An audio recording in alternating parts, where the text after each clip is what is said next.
नमो भगवते तस्मै कृष्णायाद्भुतकर्मणे रूपनाम विविधेन जगत कीर्तियो यतः सच्चिदानन्दरूपाय विश्वभूतपत्यादिहेतवे तापत्रय विनाशाय श्रीकृष्णाय वयं नुमः। श्रीमद्भागवत महापुराण तृतीय स्कंध 19वां अध्याय हिरण्याक्ष वध। मैत्री जी कहते हैं, विदुर जी, ब्रह्मा जी के ये कपट रहित अमृतमय वचन सुनकर भगवान ने उनके भोलेपन पर मुस्कुराकर अपने प्रेम पूर्ण कटाक्ष के द्वारा उनकी प्रार्थना स्वीकार कर ली। फिर उन्होंने झपटकर अपने सामने निर्भय विचरते हुए शत्रु की ठुड्डी पर गदा मारी, किंतु हिरण्याक्ष की गदा से टकराकर वह गदा भगवान के हाथ से छूट गई और चक्कर काटती हुई जमीन पर गिरकर सुशोभित हुई। किंतु यह बड़ी अद्भुत सी घटना हुई। उस समय शत्रु पर वार करने का अच्छा अवसर पाकर भी हिरण्याक्ष ने उन्हें निरस्त्र देखकर धर्म युद्ध का पालन करते हुए उन पर आक्रमण नहीं किया। उसने भगवान का क्रोध बढ़ाने के लिए ही ऐसा किया था। गदा गिर जाने पर और लोगों का हाहाकार बंद हो जाने पर प्रभु ने उसकी धर्म बुद्धि की प्रशंसा की और अपने सुदर्शन चक्र का स्मरण किया। चक्र तुरंत ही उपस्थित होकर भगवान के हाथ में घूमने लगा, किंतु वे अपने प्रमुख पार्षद दैत्याधम हिरण्याक्ष के साथ विशेष रूप से कीड़ा करने लगे।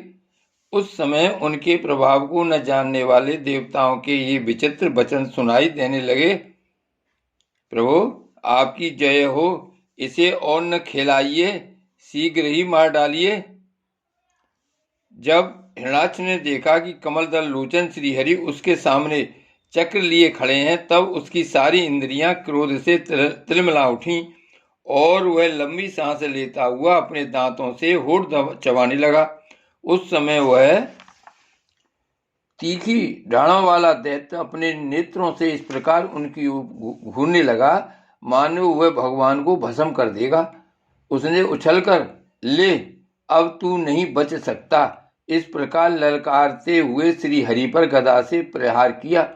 साधु स्वभाव विदुर जी, यज्ञ मूर्ति श्री वराह भगवान ने शत्रु के देखते देखते लीला से ही अपने बाएं पैर से उसकी वह वायु के समान वेग वाली गदा पृथ्वी पर गिरा दी और उससे कहा, अरे दैत्य, तू मुझे जीतना चाहता है, इसलिए अपना शस्त्र उठा ले और एक बार फिर वार कर।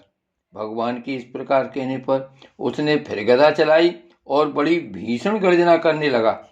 गदा को अपनी ओर आते देखकर भगवान ने जहां खड़े थे वहीं से उसे आते ही अनायास इस प्रकार पकड़ लिया जैसे गरुड़ सांपनी को पकड़ ले।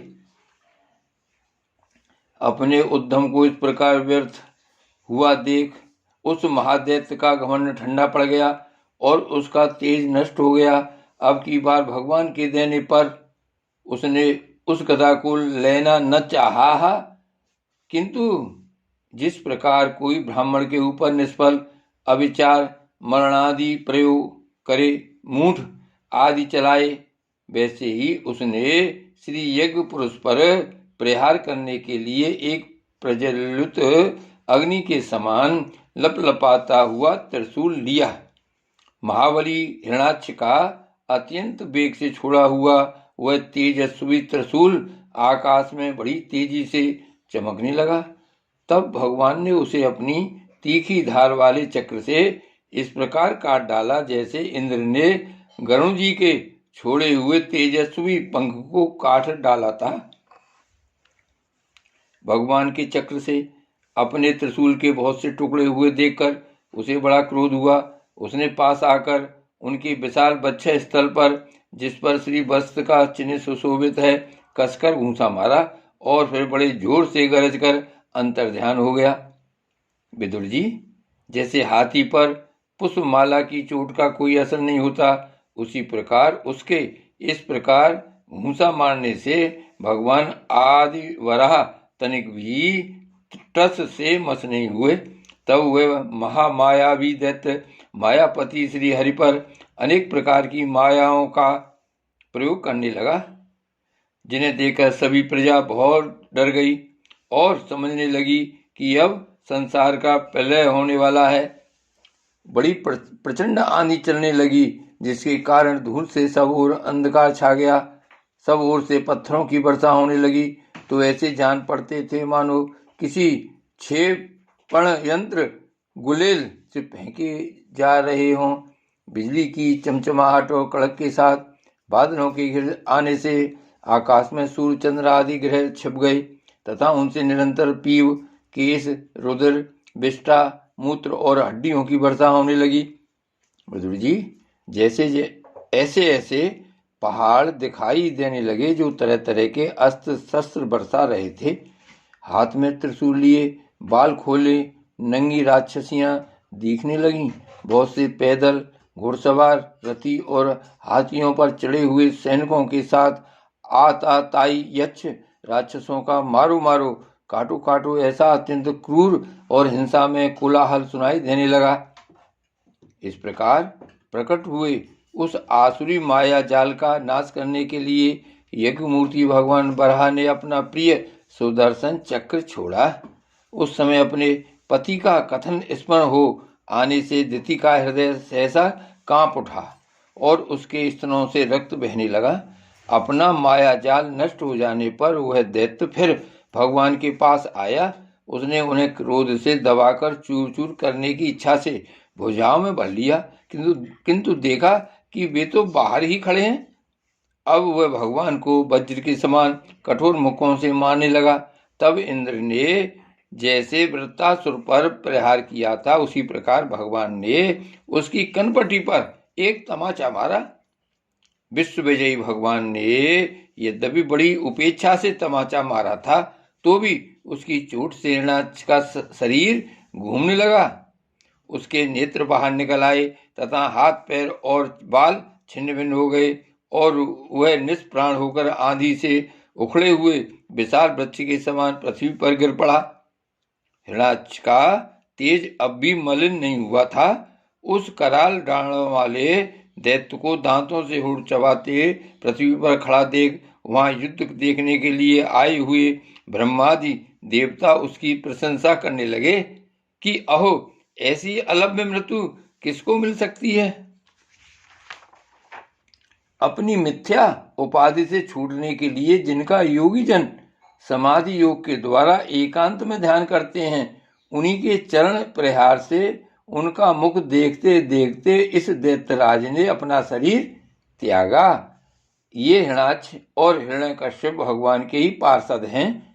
इन्हें शापवश यह अधोगति प्राप्त हुई है।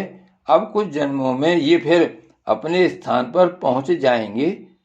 देवता लोग कहने लगे, प्रभु आपको बारंबार नमस्कार है।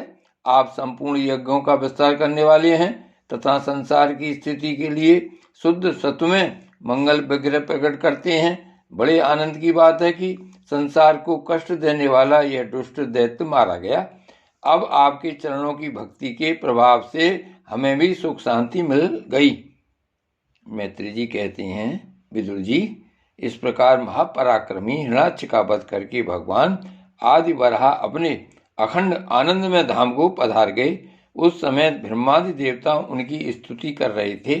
भगवान अवतार लेकर जैसी लीलाएं करते हैं और जिस प्रकार उन्होंने भीष्म संग्राम में खिलौने की भांति महापराक्रमी हिरणाक्ष का वध कर डाला, मित्र विदुर जी, वह सब चरित्र जैसा मैंने गुरुमुख से सुना था तुम्हें सुना दिया।